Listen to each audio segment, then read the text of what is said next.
As with a lot of the videos I make, the reason I made this video is I wanted to make something that would fill the need that I had when I was building the building. When I built this building, it was taller because I chose a door that was so freaking big. There are diminishing returns on how big your door is, because the bigger the door, the more expensive it is, but also the whole rest of the building, the prices and shape and everything can change. So this is a video of all the things I wish I would have known before building the building. I'd probably done a lot of the same things that I did, but there would have been some changes. So this is to present information to anybody who's considering building something so they know what they're getting into. So why did I go so big?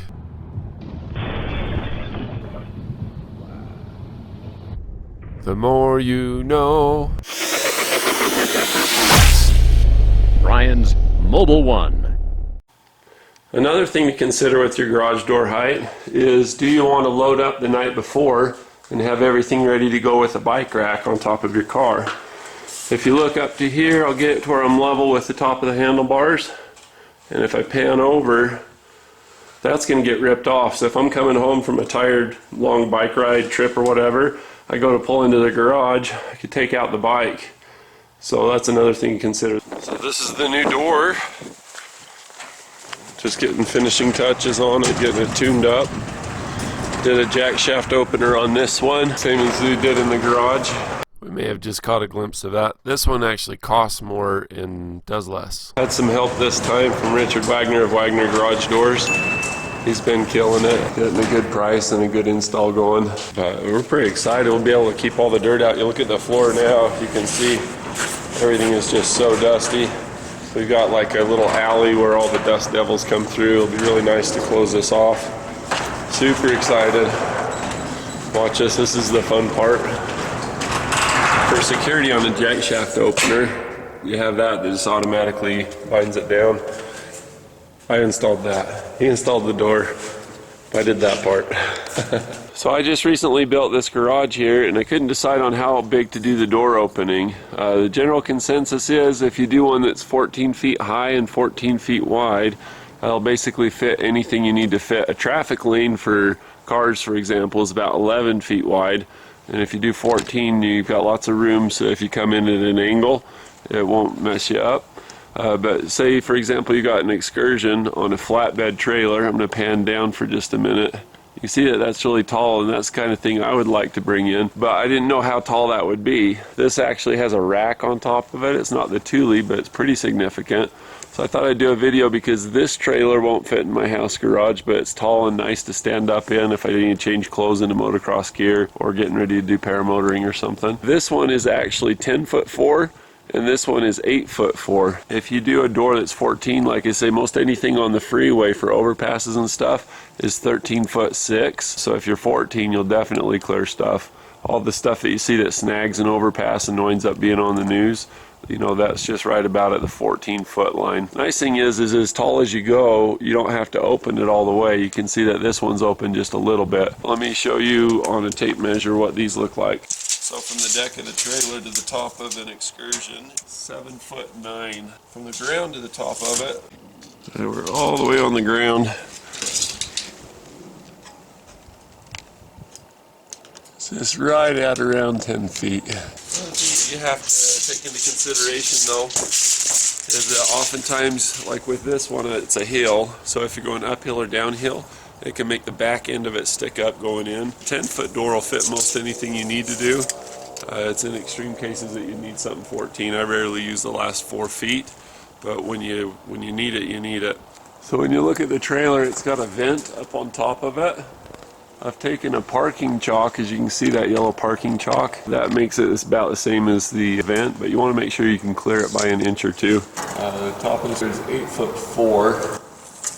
So you could clear that into any garage that's 8'4". So if you had a 9-foot opening, that would fit. Let's check the telehandler. This is a rough terrain extending forklift. It's got a man basket on it at the moment. It's 8'2" 1/4 inch.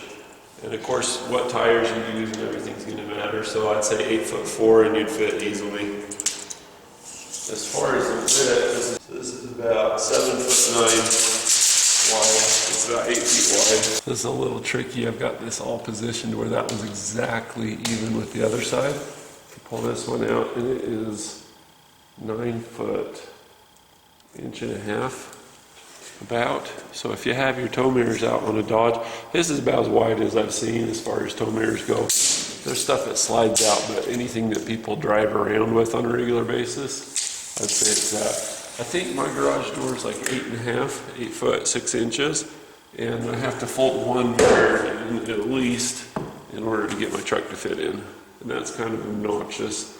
It's okay if you do the driver's side. The driver's side is the one that I use the most to back up to make sure I don't hit the door. But as far as width, I would go at least 10 feet on a garage door. If you're the one designing it, you're driving it, I would definitely do a 10 foot wide, and it'd probably come out to be like 9 foot 11 inches or 9 foot 10 by the time you put trim and everything on it. If you want to fit a small Kubota tractor, you want to make sure that you've got an opening that's greater than 7 feet, something like 7 foot 2, 7 foot 3. So this opening here, if you look at it, is just shy of 8 feet. And I do rub on stuff. I'd recommend doing at least an 8 foot opening. Now what if you don't even drive a truck, but you put bikes on the top? What's that do? This bike's far from new, but the person who bought it new paid about $3,000 for it. If you were to take this out and dent the roof of your car, this car is probably worth about 4 or 5 grand, and then take out part of your house or something, I mean, that's really expensive. So if you're having to splurge a little bit on a higher garage door to the tune of 5 or 6 grand, and it saves you from wrecking this whole setup once, you're ahead of the game, and that's money well spent. Typically a garage door like this at single place going much higher is not very expensive. A lot of this material, there's room on the outside of the house to cut this out here across, but it wasn't done because they're trying to save maybe $300, $400, maybe even $1,000. It's worth paying the extra money, make it higher. We've all heard horror stories about people putting their bike on top of the car and pulling into the garage and ripping the bike off. What if you don't want to worry about that? What if you want to spend a little bit more on the opening of the door? How much opening do you need? So on a Subaru or a typical little sedan like this, you need to have a door. See, I'm hooking on the floor plate of my lift. This happens to be about 105 inches high. So if you had a 9 foot tall garage door, you'd clear that easy. That'd be a piece of cake. If you were to go less, and if 9 foot's a little bit less, even if it's like 1.5 inches, 2 by 6, and fascia, something like that, you're still fine.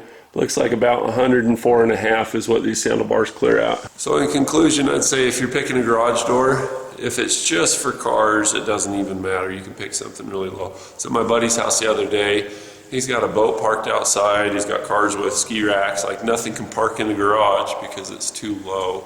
His garage door is like 6'5" or something, which is way too low. I'd do at least 8 foot tall so that you can fit most things. And then if you can, I'd do 10. If you do 12, you're most likely going to be fine for anything. And if you do 14, you'll definitely be fine for anything. Now the cost of these things makes a big difference. Like this is an industrial, and instead of being just shy of 14 feet wide, it's 14.2 for the door, so you have an inch on each side. Those doors put you into commercial doors, which are more expensive, harder to get, a little less available. If you do less than 14 feet, that helps a lot. They're just goofy sizes. Before building your building, I'd call some garage door companies and see what their prices are for various sizes. And bear in mind that if you ask for a 14 door, that's not going to come out 14.2. If your opening's 14, you want to be 14.2, and so on and so forth. You need an inch on each side, or else you just get all the dirt and sunlight come through.